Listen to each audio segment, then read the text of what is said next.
Unajua Kisii?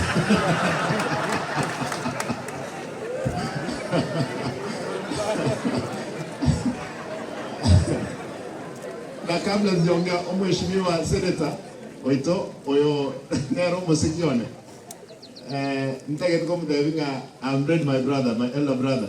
I'm ready to isaranse tugambe no tuli kiame kemo ngakituranze bwana. Yes. Thank you, my brother. Thank you. Is my elder brother, and I'm ready. We sit down. Na litwa kore mere erena ro muskali we count ase bintu biro denga simba ebintu ebimbo bebira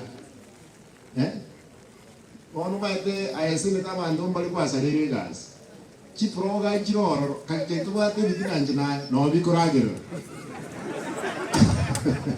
ono yara ele biashara yara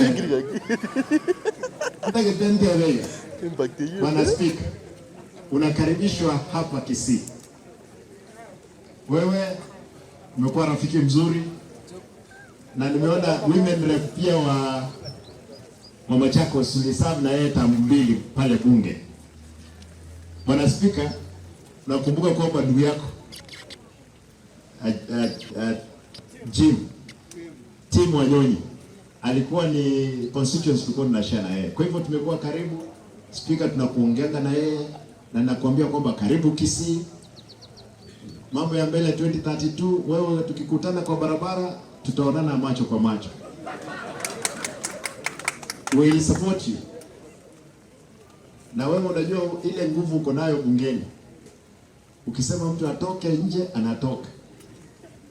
Ukimpa siku 10 anapotea. Kwa hivyo for the members of parliament wale wapya, huyu mtu is very strong. Is the third in command in the country. Wachana biashara nyingine. We wish you well kwa kazi yako nzuri. Ndugu yangu Jafeth ambaye ni UDA treasurer. Wewe nilisema sina shida na wewe kwa sababu hujaichokoza mimi. Wewe unaendelea kazi yako ya kutengeneza sheria na oversight. Hata speaker ukikuja ambia wajumbe wako kazi yao is not oversighting the county. Kazi yao is oversighting the president. Yule mtu who supposed to oversight me is my senator. Kwa hivyo naona wabunge wakimbia hapa waambie na hii don't demean the assembly. Wabunge wananuliwa na mbunge mwingine. No, it's hard. Kwa hivyo mimi nataka niachie hapo, lakini tunakutakia kila laheri. La mwisho, au wananchi, ukweli wa mambo, nyinyi ni watu wa Kenya kwanza. Ndugu yangu Jafeth, wewe speaker, ni watu wa Kenya kwanza. Maisha imekuwa ngumu.